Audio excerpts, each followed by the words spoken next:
제자백가라는 얘기는 되게 많이 들어봤죠, 그죠? 너무나 잘 아는 이런 말이기도 한데 우선 이 뜻부터 생각해 볼까요? 제자백가가 왜 제자백가라고 부를까? 이런 것부터 생각을 해보면 이제 이 동양 철학이다 보니까 아무래도 이제 중국 중심으로 이제 이야기가 처음에 시작이 될 것이고 나중에 한국도 다루긴 할 거예요. 근데 이제 그러다 보니까 한자 얘기가 자꾸 나올 거야. 그래서 한자를 이렇게 본격적으로 이렇게 교육을 받지 않은 세대에 계신 분들은 짜증 날 수가 있는데 짜증 내지 마시고 그냥 저렇게 쓰는군 이렇게 하면서 그냥 마음 편히 시작을 하면 될 것 같은데 제자백가를 요렇게 씁니다. 제자백가. 그건 모두 제자예요. 이거는 아들자 또는 스승자. 제자 그러면 여러 명의 스승 이런 뜻이에요. 백은 뭐 많다 이런 얘기죠. 100명 또는 100개 집가 뭐 패밀리 또는 어떤 소사이어티 뭐 그런 얘기죠. 여러 명의 스승과 수많은 학파의 이야기입니다. 제자백가 그러면. 근데 그 제자백가가 굉장히 엄청나게 많은 거야. 이 사람도 많고, 이 사상가 또는 철학자도 많고, 그 다음에 그 어떤 소사이어티 또는 학파도 굉장히 많다는 걸 알 수가 있는데, 뭐 예를 들면 자자 뚫림하는 분들이 다 나올 거예요. 저기 볼게요. 공자, 맹자, 진자, 순자, 고자, 노자, 잠자, 열자, 양자, 묵자, 한비자, 오자, 손자. 뭐 상암 이런 상자라고 누르게 됩니다. 어떤 상암, 이사, 신불의, 신도, 소진장이, 귀국, 선생, 절이자, 추연, 허행, 진상, 여구리, 등섭, 공선영, 해시, 진중자, 육자, 청사자 뭐 처음 들어본 이름도 막 있고 한데 여기 써 있는 거는 지금부터 우리가 1년 동안 할 때 다 한 번씩은 나올 사람들이에요. 이 중에서 이제 주요한 사람들은 주요한 철학으로 다룰 거고 나머지는 이제 곁다리로 들어간 사람들까지 다 포함해서 제가 이제 준비한 거를 이렇게 쭉 세어 보니까 이 정도 사람들이 나오죠. 이런 사람들을 뭐 외울 필요도 없고 이제 너무 신경 쓰실 필요도 없어요. 너무 많다고. 그래서 이제 그냥 하긴 이런 사람들을 중심으로 지금부터 1년 동안 최소한 그 제자백가 이야기를 해 나가려고 하는데 뭐 찾다 보니까 요런 그림이 있어요. 여기 보면 뭐 이게 맹자, 이게 관중, 이게 공자, 이게 무슨 순자 뭐 이게 써 있죠, 그죠? 이런 사람들의 얘기야. 근데 여기에 신기하게도 중간에 이런 걸 그려놨어요. 이게 뭐예요? 칼이죠, 칼. 이건 뻘건 건 피죠. 왜 이런 사람들 얘기하는데 이 칼과 피가 나올까 하는 얘기를 지금부터 하려고 해요. 자, 이 시대가 춘추전국 시대입니다. 춘추전국 시대의 이야기예요. 이게 중국의 역사인데 이거 하다 보면 이제 사상 얘기도 나오고 사람 얘기도 나오고 역사 얘기도 나오고 뭐 이렇게 나올 텐데 중국의 이제 옛날 고대사를 보면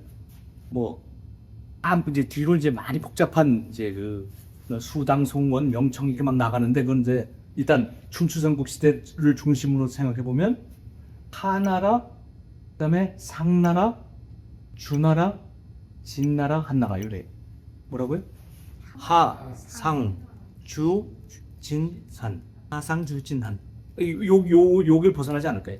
기억은 하나라, 상나라, 주나라, 진나라, 한나라.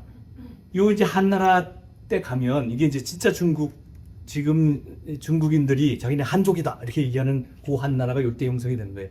그 앞에 이야기들을 주로 하게 될 거예요.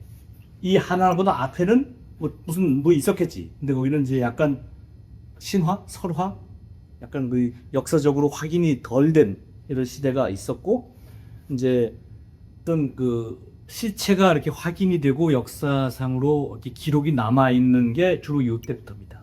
하나라, 상나라, 하나라, 상나라, 그러다가 이제 주나라가 형성이 되는데 요 주나라 지도가 요래요. 지금의 중국하고도 뭐 크게 다르지 않죠. 요만큼인데 요 하나라에 이제 그 걸왕이 있어가지고 그거를 이제 물리치고 탕임금이라는 사람이 이 상나라를 세워요. 했다가 이제 또 상나라의 또 마지막에 가면 주왕이라는 이제 주왕이라는 또 포악한 이제 군주가 나와서 주지웅님 들어봤나요? 주지웅님?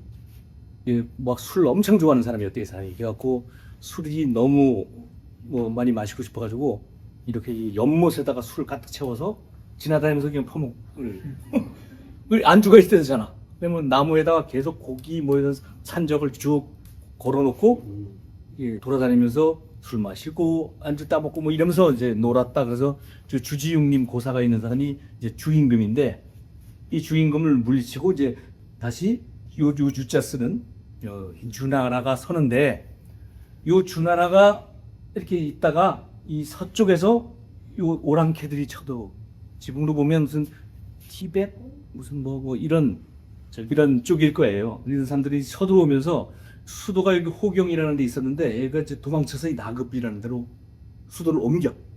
그때부터 이제 서쪽에서 동쪽으로 갔다 그래서 이제 동주 시대라고 부르는 거예요. 요 동주 시대부터 춘추 시대가 시작돼요. 그 전까지의 수나라는 굉장히 잘 다스려지는 봉건 국가였어요. 그랬는데 서융이라는 서쪽 오랑캐가 쳐들어오면서 수도를 호경에서 나급으로 옮기면서 동주 시대가 주나라가 되게 쪼그라들게 되는 거죠. 이 오랑캐 때문에. 그래가지고 중앙 집권적인 힘이 약해지고 전부 다 그 봉건 제후들을 각국에 세워요. 그런 사람들이 이런 사람들인 거예요. 그래서 제, 진, 초, 오, 월 이런 나라를 중심으로 해서 한 100몇십 개 나라를 세웠대요. 자기 왕자들, 그다음에 친척들, 뭐 이런 그다음에 공을 세운 신하들 이런 사람들을 각 지역의 그 지역 왕 제후로 삼아서 이런 이제 여러 나라를 세우고 그 중에 요 주나라는 요만큼만 다스려 이런 천자가 요만큼만 다스리는 이런 시대가 되는데 요때부터 춘추 시대라는 거예요. 잘 나가던 주나라가 동쪽으로 밀려간 그때부터 춘추 시대가 되는데 그러다가 이 중에서 요 진나라가 가장 센 요 나라가 다시 또 삼국으로 나뉘어. 그게 조나라, 위나라, 한나라예요. 이렇게 나뉘었잖아요. 그죠? 조나라, 위나라, 한나라 이렇게 나눠진다. 그러니까 이때보다 훨씬 더 사태가 복잡해진 거예요. 많은 제후국들이 더 생겨나고 이제부터는 아예 자기네 나라가 제후들이 왕이라고 스스로 칭해. 이때까지는 이제 제후였는데 이때 왕이라고 칭하면서 이제 더 많은 나라들이 서로 복잡해서 얽혀서 싸우는 시대가 됩니다. 그때를 전국 시대라고. 그래서 이 제자백가들이 활동하던 시대를 요 춘추 시대와 전국 시대다. 그러다가 진시황이 전국 통일을 하잖아요. 그게 서기전 221년이거든요. 770년부터 221년간, 즉 221년까지 550년간의 이야기가 지금부터 펼쳐질 것. 그래서 진나라가 이제 통일이 되고 이 뒤에 이제 한나라 이렇게 이제 진행하게 되는데 동주로부터 시작해서 그다음에 진이 전국을 통일하는 그때까지의 이야기인데 중간에 한번 요 변화의 시기가 있다. 그게 요 진나라가 삼국으로 나뉘어지는 고시기다. 그래서 요 춘추 전국 시대인데 춘추 전국 시대를 영어로 뭐라고 하는지 아십니까? 춘추, 스프링 앤 네? 전국, 싸우는 나라, 워링 스테이츠. 그래서 이렇게 부른대요 실제로. 스프링 앤 어텀 워링 스테이츠 피리어드. 이 보세요. 봄이나 가을이나 전쟁을 일삼는 나라들의 시대. 너무나 이 말 자체가 이미 이 시대가 어떤 시대인지를 알려주고 있는 것 같아요. 전쟁이 일상이 되어버린 시대. 매일 전쟁을. 그 춘추 시대 때도 그렇고 전국 시대 때도 그렇고 나라가 뭐 일단 100몇십 개 나라가 있었대요. 아까 뭐 제진, 초, 월인이 뭐 이런 나라들이 있었는데 그건 이제 중요한 나라들인 거고 그를 위시해서 훨씬 작은 나라들 무슨 정나라, 무슨 송나라 이런 나라가 굉장히 많은데 그건 뭐 너무나 많아서 이제 알 수 없을 정도로 많은 나라가 있었는데 그 100몇십 개 나라가 나뉘어서 서로 자기네가 주도권을 잡고 전국을 통일하겠다 또는 살아남겠다 이런 걸 가지고 봄이나 가을이나 전쟁을 일삼던 시대였습니다. 그러니까 얼마나 부절이 심각했겠어요. 도덕은 땅에 떨어졌겠죠. 뭐 살아남아야 되니까. 약육강식으로 생존이 최고의 목표가 된 시대였습니다. 죽어라는 사람들은 피지배다들, 못 사는 백성들이죠. 그래서 이때를 이제 표현하는 어떤 이런 글 같은 거 보면 그 들판에 온통 시체가 가득 찼을 때 그리고 이쪽 나라의 시체와 저쪽 나라의 시체가 서로 백골이 돼서 서로 상대를 노려보고 있는 이런 게 그냥 전국에 펼쳐진 그런 시대였대요. 자, 이런 시대에 그는 이 시대를 어떻게 수습할 거냐? 그런 걸 가지고 고심들이 깊어졌겠죠. 그 고심했던 사람들이 제자맥가. 이걸 어떻게 이 문제를 해결하지? 어떻게 살아남지? 또는 어떻게 질서를 회복하지?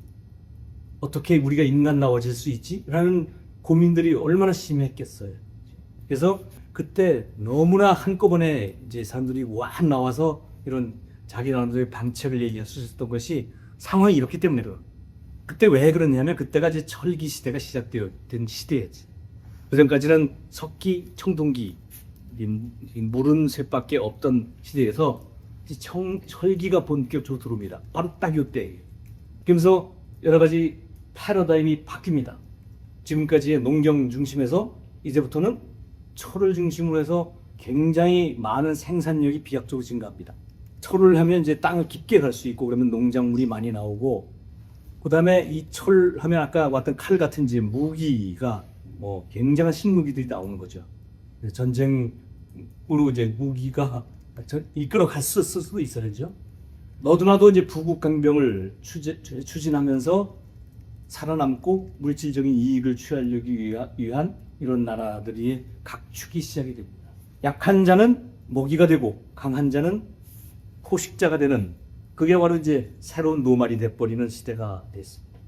그러면서 이 시대를 수습하고자 하는 어떤 비전이나 가치관 같은 것들은 보이지 않는 시대였어요.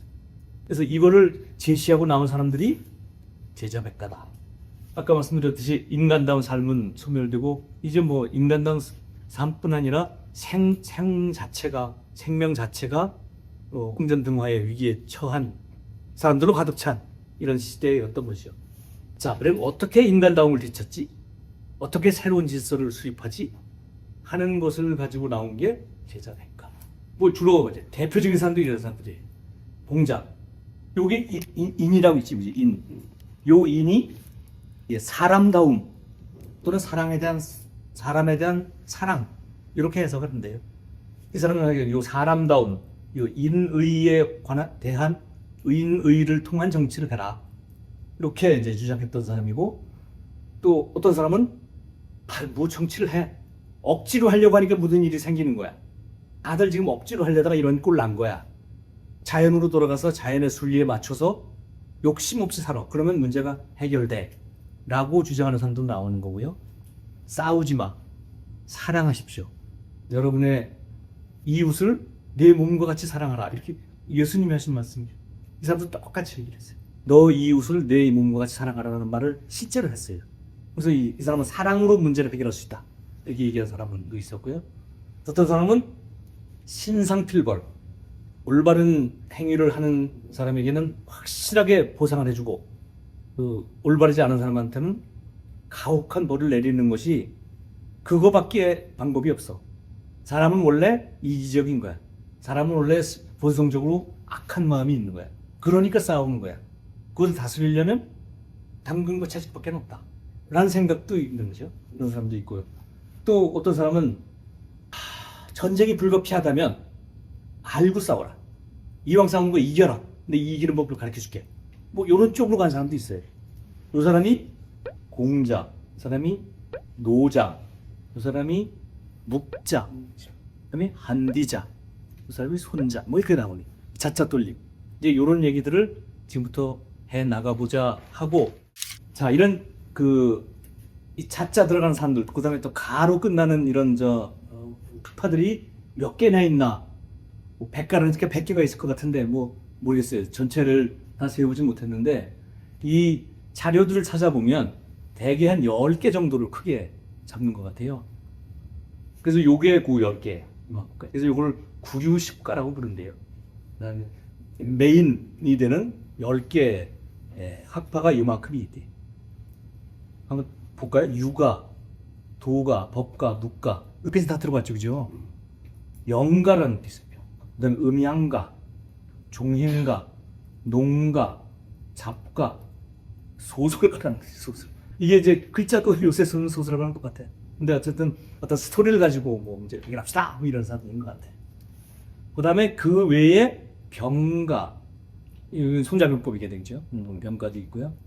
그다음에 수술가, 요거는 점을 쳐서 점을 치는 거고요. 방기가는 그 외에 다른 어떤 자연과학, 무슨 기술 이런 거예요. 시부가 이건 시와 어떤 글, 노래 뭐 이런 걸 통해서 싸워 나랑 노래방에 가자 이런 것까지 있었대. 그래서 어쨌든 지금 그 중에서 뭐 어떤 자료가 남아 있는 것이 그게 많지가 않고 이게 2,500년 전이잖아요. 그러니까 그 중에서 그 어떤 그 텍스트가 온전히 남아 있기도 하고 매우 중요한 역할을 담당했던 몇 개를 이제 선별해서 제자백과를 살펴볼 건데 그게 요 빨간색으로 되어 있는 거. 근데 유가와 도가는 워낙 유명해서 여기는 이제 두 명씩 할 거예요. 유가에서는 공맹, 그다음에 도가에서는 노장을 할 거예요. 그래서 좀 합치니까 7번이 되더라고요. 근데 난데없이 왜 제자백과를 하지? 하는 생각이 안 듭니까? 은빈 씨 안 들어요? 왜 안 드는 얼굴을 하고 있지? 왜 제자백과를 해? 뭐 옛날 2,500년 얘기를 지금 시대 정신에 맞는 그런가 한번 봅시다. 그 앞으로 이제 수업을 이렇게 우리 이제 하고 우리가 토론을 하면서 이런 생각을 해볼 수 있을 것 같아요. 이제 옛날에 2,500년 전에 공자가 무슨 얘기를 했는지가 이렇게 중요할까? 뭐라고 얘기했던 인의의 정치를 하라라고 했던 뭐 안 했던 그게 뭐 중요해 우리한테. 그런 생각도 할 수 있죠. 그 사람이 이런 행동을 했다. 이렇게 저기 천하를 돌아다니면서 이런 설득을 하려고 다녔다. 그럼 뭘로 못돼? 그런 생각을 하게 되는데 우리 앞으로 이제 이 사람이 무슨 얘기를 했는지를 뭐 너무 신경 쓸 필요는 없을 것 같아요. 이 텍스트에 너무 신경 쓰지 말고 자, 이 사람이 지금 우리를 보면 무슨 얘기를 할까? 이런 정도 이렇게 자꾸 이제 생각을 펼쳐놨으면 좋겠어요.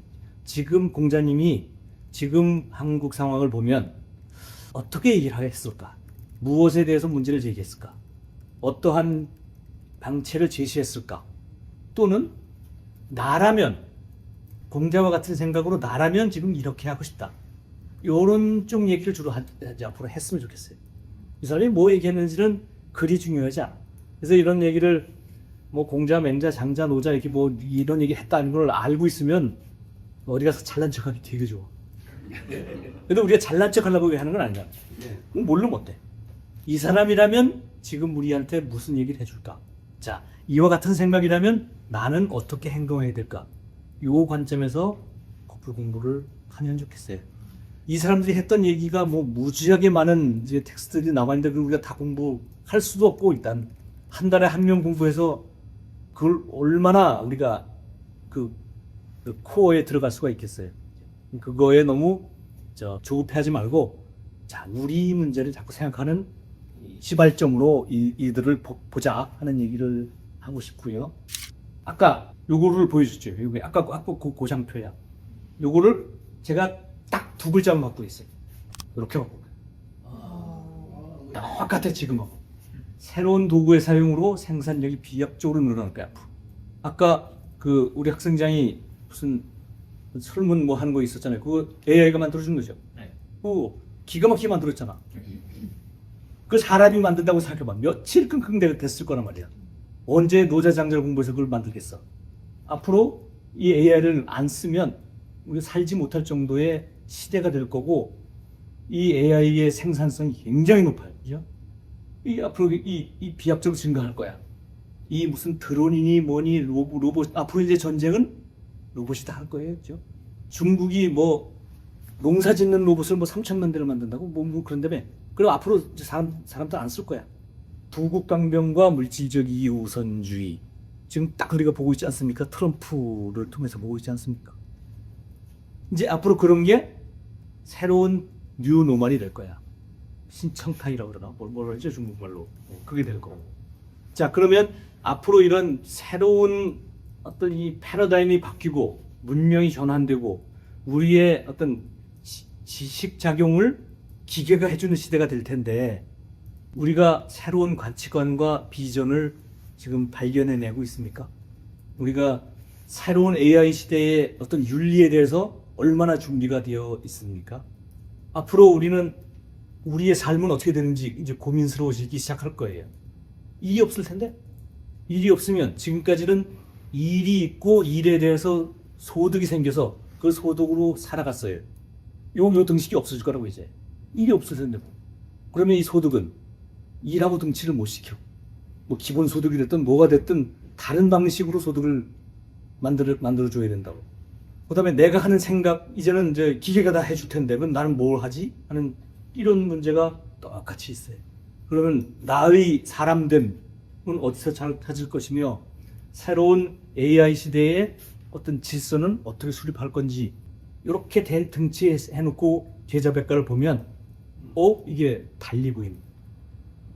2500년 전에 이 사람이 한 얘기가 어쩌면 나한테 하는 얘기일 수 있고 어쩌면 한국에 대해서 하는 얘기일 수 있고 어쩌면 2025년에 대해서 하는 얘기일 수 있을 거예요. 그런 식으로 이제부터 공부를 해나가자. 인간을 해방시키고 질서를 회복하기 위해서 많은 제자백가들이 여러 가지 그 방책을 제시했어요. 어떤 사람은 극기복리에 자기의 이기심을 극복하고 옛날에 그 멋진 그 예의가 예전이 넘치는 사회로 돌아가자. 누가 할게요? 공자가 했지 뭐죠. 어떤 사람은 마음. 자, 너 마음 속을 살펴봐라. 측은지심, 수호지심, 뭐 사양지심, 시비지심. 그 마음이 바로 우리가 찾아내야 할 그 마음의 결인 거야. 그걸 통해서 정치를 하면 그게 바로 왕도 정치가 되는 거야. 라고 얘기한 맹자도 있고요. 지금 뭐 이렇게 막 그 무슨 진나라, 제나라, 뭐 진초연제, 한유전에서 막 싸우는 이거를 그러면 어떻게 풀 거냐? 외교로 풀어야지. 라고 했던 종행가도 있었고. 신성필 권력은 어딜까요? 법가. 그죠? 나로 돌아가자. 이런 얘기했던 사람도 있어. 이건 우리가 많이 얘기를 하지는 않는데 그 양자라고 있어요. 양주라는 사람이 있었는데 그 사람은 뭐라고 그랬냐면 내 정강이의 털 하나를 뽑아서 천하를 이롭게 하더라도 난 안 하겠다. 내가 중요하다. 굉장히 극단적인 이기주의, 위아주의 뭐 이런 사람이었는데 왜 내가 중요하냐면 내가 생명을 가지고 있기 때문에 내가 생활하는 거는 다 생명을 보살피기 위한 거야. 생명이 중요한 거야. 라는 얘기를 하는 사람도 있어요. 우리가 뭐 하려고 하다가 이 꼴났어. 뭐 하지 마. 자연의 법도를 따라서 자연대로 살면 모든 문제가 풀려라고 한 이거 누구? 노자죠. 노자. 아까 노래와 이야기, 시부가 뭐 무슨 소설가 이런 사람들이겠지. 자유를 얘기하는 사람도 있어요. 자, 자유로워지고 싶다는 그 생각부터 자유로워져라는 정도의 완벽한 자유를 추구한 사람이 있었는데 그 사람이 장자예요.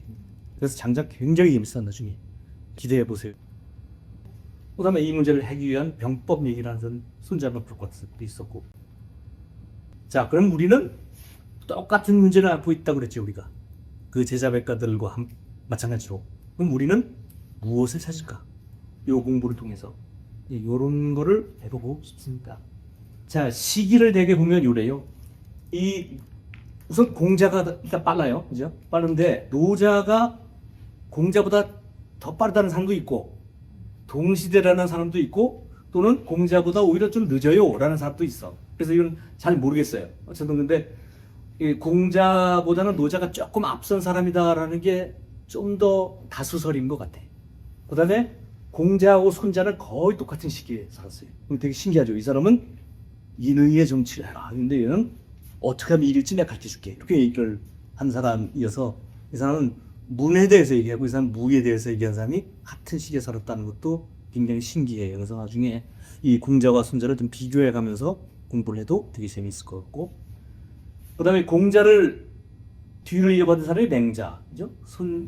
노자의 뒤를 이어받은 사람이 뭐 장자 이렇게 이제 보통 얘기하는데 그 사이에 낀 사람이 묵자예요. 묵자는 근데 이 생물련이 굉장히 그 여러 가지 설이 있고 그 명확하지가 않아. 그래서 이게 굉장히 넓어요.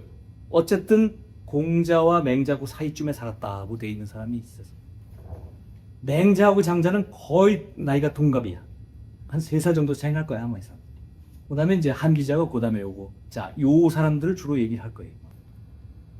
아까 그 춘추와 전국을 나누는 게 대개 요 정도거든요. 그래서 요 앞에는 춘추시대, 요 앞에는 전국시대 이렇게 이제 이야기가. 그래서 요 순서를 요렇게 잡았어요.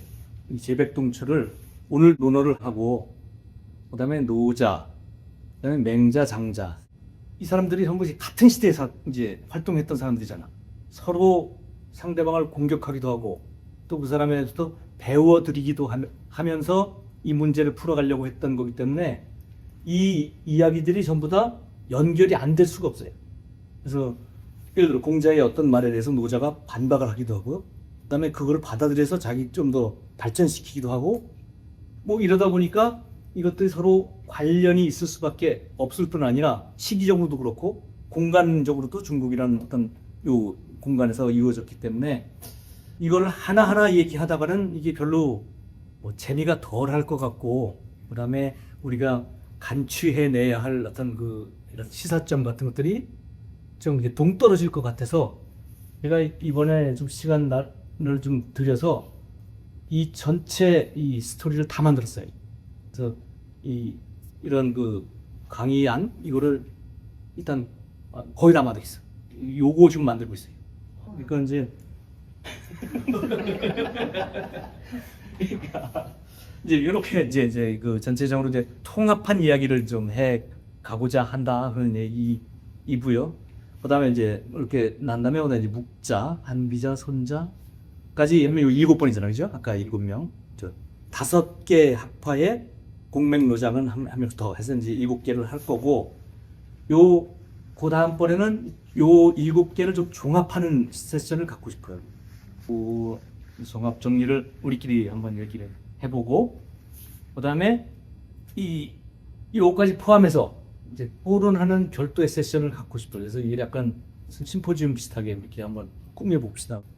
그 다음에 자 여기 이제 중국 얘기를 그동안 쭉 했는데 그 같은 시대에 공자하고 거의 같은 시대에 살았던 사람이 부처네 인도에 그것도 거의 나이가 거의 비슷할 정도로 같아. 그래서 그러면 자 우리 인도에서 나온 그 불교 철학은 어떤 것인지 종교로서 다루지는 않을 거예요. 제가 종교를 제가 중도 아니면 모르기 때문에 이 종교로서는 다루지는 않을 것이고 이 철학으로서의 불교는 어떤 일을 했을까? 그리고 그것이 중국의 어떤 지자백과는 어떤 관련 또는 영향을 주고받았을까 하는 얘기를 하면 조금 이제 범위가 넓혀질 것이고 그다음에는 그때 서양은 또 뭐 했을까? 라는 생각을 해볼 수 있잖아. 그게 요 때입니다. 자, 아까 뭐였죠? 묵자하고 소크라테스하고 거의 나이가 같아. 어떤 자료를 보면 같은 해에 태어났다고도 돼 있어. 그러면 자 여기서는 이제 제자백과가 이렇게 하고 있을 때 서양에서는 소크라테스, 플라톤, 아리스토텔레스가 있었어요. 그 얘기를 요때 할 거예요. 서양과 연결시켜 가면서. 왜 그때 그러면 서기 전 뭐 한 500년, 400년, 300년 요때 왜 서양이건 동양이건 인도건 다 이 사람들이 나타나서 이렇게 했지? 하는 거를 가지고 추구의 시대라는 이야기를 하고 추구 시대라는 얘기 들어갔죠, 그죠? 그게 인류의 어떤 정신과 종교의 축이 그때 형성되었다. 그래서 그때를 추계 시대라고 불러요. 공자님 계시고 저 석가모니가 계시고 플라톤이 있죠. 소크라테스가 있던 그 시대. 그 추계 시대라는 어떤 이 생각을 가지고 동서양을 한번 연결시켜 보고 그다음에 제가 지금 요거를 준비하고 있는데 우리나라의 철학은 그러면 이런 생각을 좀 해볼 거예요. 그렇게 지금 생각을 하고 있다고 이제 받아주시고 지금까지 이제 서론이었어요.